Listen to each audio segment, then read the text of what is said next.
अस्सलाम वालेकुम, मैं आता नाल मोहम्मद शहजाद ते तुरा ने जो अपना मियां वाली व्लॉग टैग बहुत सर्दी आई है कि वो निकलता पिया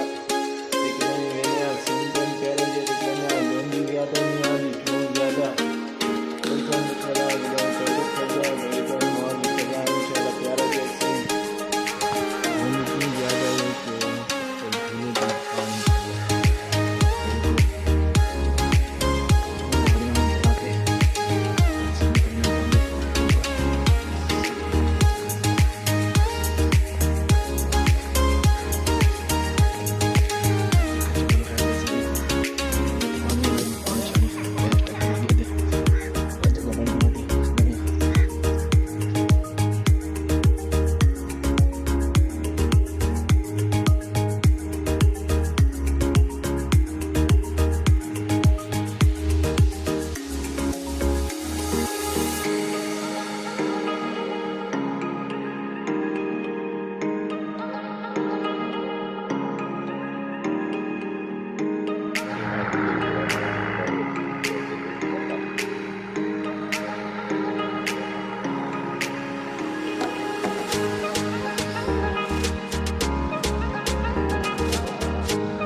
होना वधिया थे मन पे सीन प्यारा जी सीन है ते इडू गाजर ही लिखवे ने तो ते पर मूलियां धोनियां पे लिखवे ने तो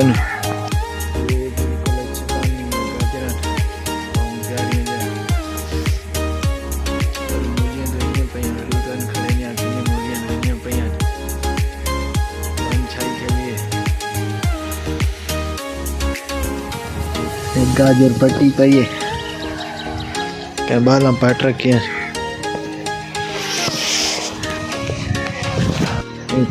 ताज़ा मूलियां इतने फ्रेश अच्छा बिल्कुल पानी लगता है इतने पट के भाई हम खड़ियां ऊपर सामने धोने पैन देखा मैंने ए भाई मूलियां धोनियां पैन भाई बिल्कुल ट्वेल पानी ना 5 बजे से ठंडे पानी में मार्केटिंग के लिए हम मूलियों की धुलाई कर रहे हैं जो आपको और हमें जो कल साफ सुथरी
है।